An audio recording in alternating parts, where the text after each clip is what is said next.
Welcome back to Mindful Moxies. In this episode, we teach you how to celebrate even the smallest wins. That way, you can live a Moxie life. Let's go. Be mindful of yourself, be mindful of your wealth, be mindful of your health. You need it, just take a breath, it's your life. Live it, be your best, stay box free with your mindful Moxie. We are your Moxies, guiding you through the messy, real, and empowering journey of personal growth.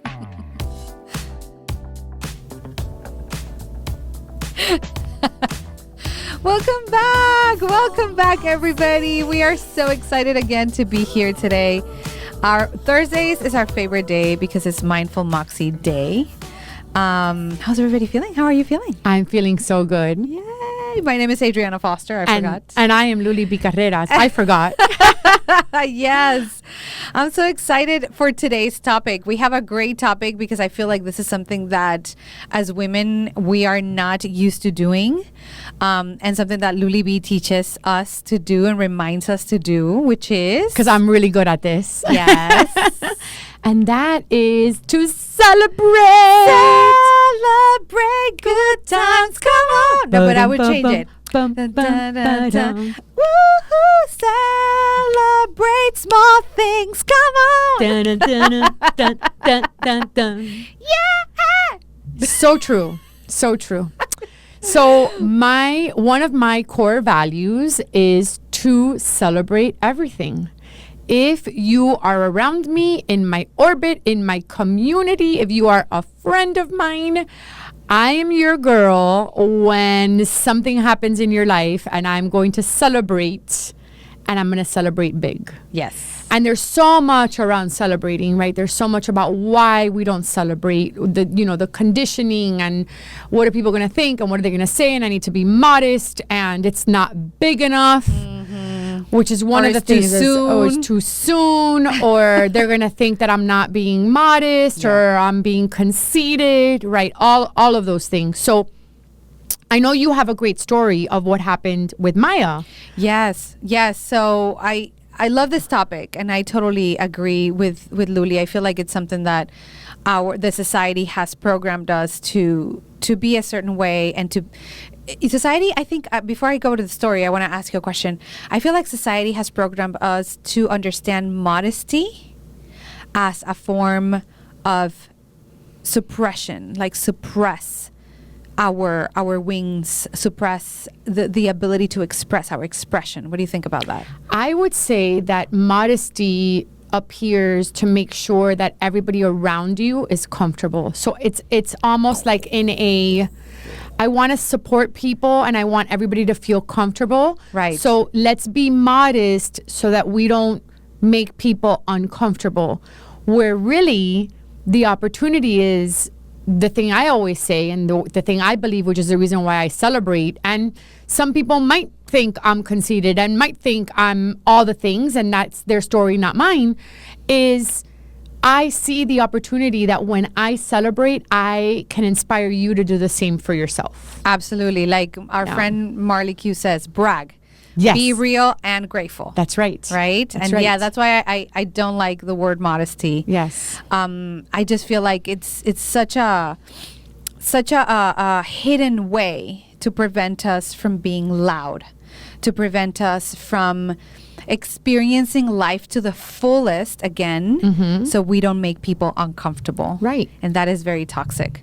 So I love this topic. I absolutely love this topic. And when we were prepping this morning, I was telling Luly that something really cool happened with my daughter, Maya. She's 12. She's going to be 13 in January. And I felt like it was very interesting because it ties to this whole celebration topic, and I wanted to share it. So Maya loves to do musical theater. She's a singer, a dancer, performer. She loves it. And she has this dream of becoming a musical theater person and, Broadway actress, and to, make it in Broadway, right? So one day we were driving and she asked me, Mommy, do you think I have a chance? I have a chance to make it on Broadway? And I was going to be like, of course. And then I realized, and I'm like, let me see if I can stop the pattern. So I asked her, I said, what do you think, define for me what making it means? What does that mean to you? And she was like, oh, well, getting paid to do what I love, doing what I love every day, singing every day, dancing every day, being able to go to the theater every day, having parts in a play. And I'm like, okay. And then I turned to her and I said, okay, well, other than doing what, getting paid of doing what you love, because you're 12. So you can't do that right now, right? Do you dance every day? She's like, yeah. I'm like, do you sing every day? Yeah. I'm like, aren't you in a 15-hour intensive Broadway program that you go to Broadway from 4 p.m. to 7 p.m. every single day? Yeah. Aren't you going to have a play next Sunday? Didn't you have 4 plays last year? Weren't you the lead character in 3 of those 4 plays? Yeah. I'm like, so what's the difference? What is the difference other than getting paid? But you can't do that right now. So that's not even a possibility for you. If it was me, then I'll be like, okay, well, that's a difference, right? Right. But for her, it's not. So I was like, what's the difference? And she's like, oh, so do you mean that I am making it already? And I'm like, yeah, because what happens is that when we build an idea that there's an island of I made it island, which, by the way, I know this very well because this is my life story. I had an idea for my entire childhood that I was going to become a famous singer and that I was going to arrive to the island of I made it. And the problem is that when we have that idea, we miss the opportunity of seeing how we are making it. We don't build big things. We don't build big buildings. We put every single day a little tiny measurable brick to build the building. So when we make it, is because we've been making it every day.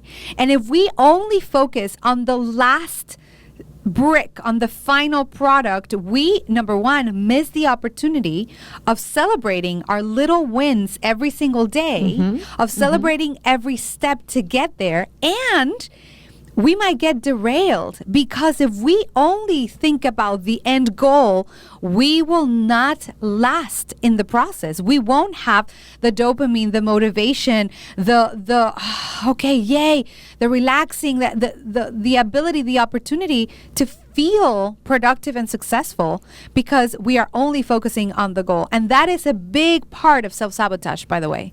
This is how we sabotage ourselves, by not celebrating every step. So getting out of our head the idea of the island of I made it, only when I do big things I'm going to celebrate, will allow us to focus on the small things that we in our daily life we do in order for us to make it. We are making it every day. And that is what success is made of. You know, for 9 years in the Boost program, we have the framework of reflect, celebrate, do. Yeah. And so I take all of the boosties through this, a sequential journal prompts every single month. And then we do it every quarter. And then we also do it every year where we talk about, the reflections. And then we talk about the celebrations before we get to the doing. And I've had several women in the program that hate the celebration part, that find it so hard. And sometimes they'll give me grief about it, or they'll be like, oh, that's not important to me. And they'll brush it off in a way. And then I've had other women that like, I love that you're forcing us, right? And nobody ever forces you, but that's the word they use. I'm encouraging them, to reflect on these things in the last 30 days so that now we can create the habit. And let's take the example that you just gave of the Made It Island, right? If we were on a boat on our way to Made It Island, are we missing out on the dolphins that just passed us, that are swimming with the boat? Are we the sunsets? Are we missing out on maybe the turtle that just passed us, or the rainbow, or another boat that stopped by? What are all those little the things that seem insignificant? Because that's what it is, my friend. They seem insignificant when really, when we share rainbow and sunset, chances are you might be doing what we just did, which was smile just at the thought of being on that boat and just experiencing a sunset, or seeing the rainbow, or watching the dolphins. And all too often, whether it's in our business or in our career or in our marriage or when we're parenting or when we're on our way racing to the next thing, to build the thing, to experience the thing, we're forgetting about all those little tiny steps that it took to get there. And where that journey is, there's so much magic. Yes. So much magic. Absolutely. And what's really going to bake your noodle is that sometimes when we focus on the mated island, when we get there, we realized that we didn't even want to be there. Yikes. Have you watched the movie Soul from Disney? No. If you have not watched the movie Soul, this is your homework, Mindful This is Moxie. my homework. This is your homework, Mindful Moxie. Okay. By next episode, I want a full report All right. of the movie the movie Soul. So the movie Soul, it's beautiful. I'm not going to spoil it, but I am going to give you guys the idea of what is it about. Okay. It's about this man that has a dream of becoming a professional musician. And then on his way to the dream, he dies. And when he dies, he understands because he's trying to come back to the earth, and he understands what's the process of coming back to the earth, and he meets this soul. It's called the soul 22, which 22 is the hardest soul in the world. The 22 has been in the soul process for thousands and thousands of years, and 22 cannot find her purpose, and she truly believes that she has no purpose. So the movie is about how to find your purpose and how to get to the point when you realize that your purpose is way easier than what we have been taught that it is. Yes. That movie is so incredible. There's a part of the movie where I'm not going to spoil it. I want you to watch it, but you're going to remember this episode because you're going to be like, oh my God. It is so powerful the moment that you realize that your purpose happens every single day. And if you lose sight of that purpose, you might actually be losing sight of who you are. And you might build a life based on a trauma response, based on pain, based on something that you did not know that it was not you, based on other people's expectations, your parents' expectations, society, and then you can, spend 15 years of your life looking for that island, and then you finally arrive on that island and you're like, but why don't I feel happy like I thought I was going to feel? Why do I keep feeling unfulfilled? Why do I keep feeling like I'm seeking? Yeah.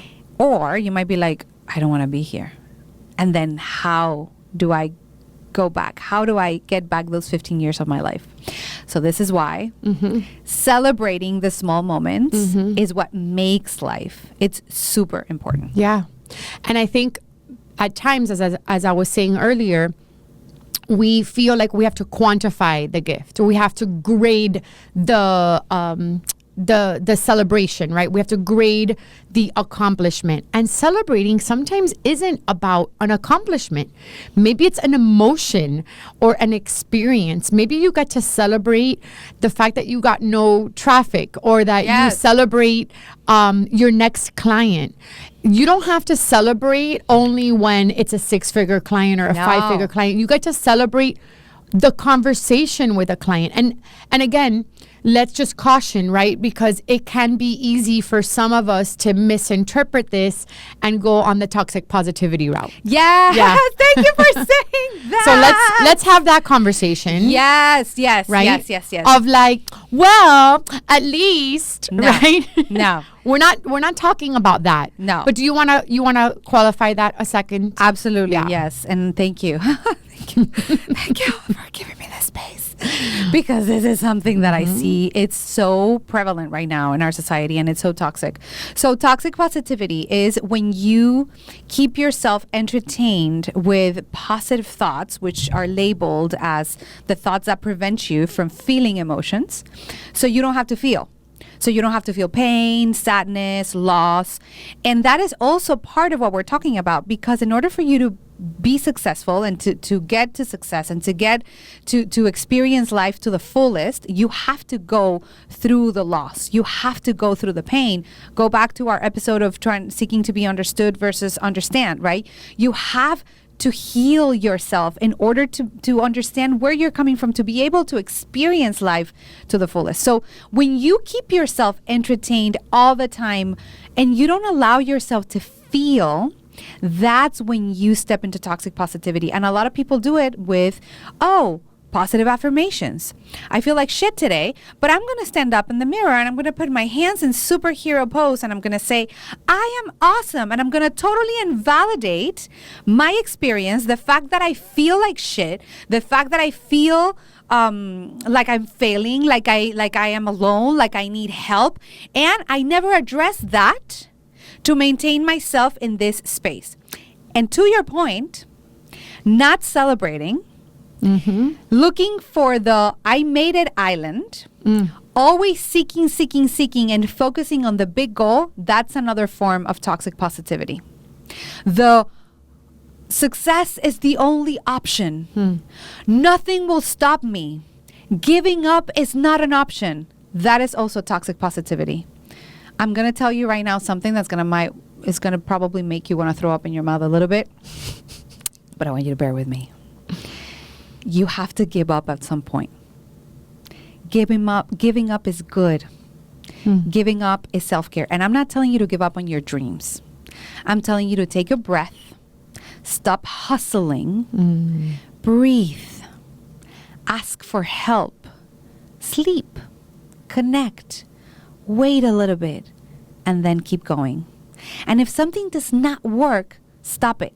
And look for another way. Hashtag stop it. Hashtag stop it. And look for another way. Yeah. So the success island, the I made it island, is also a form of toxic positivity, which it all comes back to self-sabotage.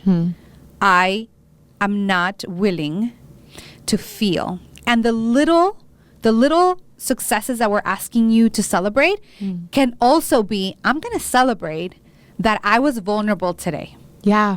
That I cried. Yeah. That I told my client that I'm scared. I'm going to celebrate that I said no to that client and I did not make the money because it's not my client. I'm going to celebrate that I broke up with my boyfriend or I got a divorce because it's not the right environment for myself. That's also celebrating. That's right. Worth of celebrating. That's right. You know, you made me just think about, you know, the time in my life where I was very good at toxic positivity, which was during my divorce. I remember you in several hypnotherapy sessions saying to me, well, why aren't you angry? You're so graceful, though, I remember. because you received so well. I remember you saying, well, I'm a good student, right? Yes, you are. And she would say to me, like, why aren't you angry? And now I can look back, right? And I could say, I didn't allow myself to be angry because I didn't want to feel that part, because there's a part of me that didn't want to experience that anger. And it was only through expressing the anger, right? Because I don't like to be angry. I mean, yeah, I don't think most of us don't like to be angry. It's not a space that most of us care to be in. No. But it was through that and toxic positivity, I think, got in my way all too often, because I would say, well, you know, the perspective is, and I have a lot of support and I have my family and you know, my kids are healthy, and all of that was true, and that perspective was important. And I think back to Adriana's point, I really appreciate the you know, the pose, the standing in front of the mirror with my fists at my hips, like if I'm Wonder Woman, only when I have acknowledged my feelings. And I think that was what you were trying to get at. 1,000%. We feel that. I feel like shit. I feel like a loser. I feel like a failure. And then throw your pity party, right? Like Dr. Betsy Guerra, one of my dearest friends, says, you throw yourself the pity party. And then at some point, the pity party has to be over. 1,000%. 3-minute pity party. And then put your fists on your hips. Then put your cape on. And sometimes you put your cape on while you're crying. That's right. Ooh, it's a yes and. Yes, I feel like shit and I'm a Wonder Woman and I can make this shit happen. And I'm going to show up. I'm still going to show up. And I am not okay. And I'm still okay. That's why I can't stand the word fearless. No, I can't either. Well, if you go back to the Queen of Hustle episode, I don't even know what episode. Yeah, I think I did say that, right? In that episode. Like, oh, she's fearless. Like, when people I'm say, not. Luly, you're fearless, are you kidding me? You know, I I was dying. I was eating bricks at Spark 2024. Yes. Some of the things I did. Are you kidding me? And if you think about it, the moment, again, we had an episode about this, right? I can't even remember which one it was. But the moment that you are the most afraid, unless your life is in danger or somebody else's life is in danger, because it's important to say that. I'm not telling you to go crazy and do something stupid. If the moments that you are super afraid, it's probably because you are closer to your truth and your dream. 1,000%. So if you are doing something big and you're not afraid, I encourage you to check in yourself, because maybe you are thinking that you're doing something big and you are keeping yourself entertained thinking that you're doing something big unconsciously, but it's not big enough. Yeah. It's in an environment where you can't control. And that's what happens when we don't celebrate. Yeah. We will keep ourselves in an environment where trauma response, our fear of not being good enough, will keep our mind entertained into I must do it. I see this a lot in environments where you were raised with parents or an authority figures that demanded a lot from you. When you were raised by parents that, in order for them, I think I said this in another episode, in order for them to feel good parents, they needed results from you so you could fulfill their own need of, I'm good. You have to have good grades. You have to be a good girl. Oh, so I'm a good parent, right? So when we are raised in these type of environments, or with narcissistic parents, or, a lot of trauma, then we get into a space of nothing is good enough. Right. I have to be better, which you say it in your keynotes when you share that. I love how you say at that time I was using the word better, because when we think about I have to be better, that is a hamster wheel. Yeah, I wanted more. Was the word.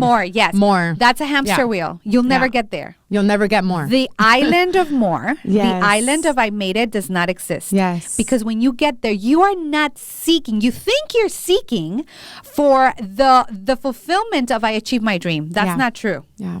You are seeking for something that does not exist. What gets you in that space is the adrenaline of seeking. Why? Number one, because it keeps you entertained from feeling. Number two, because it prevents you from being in silence and facing what you truly desire.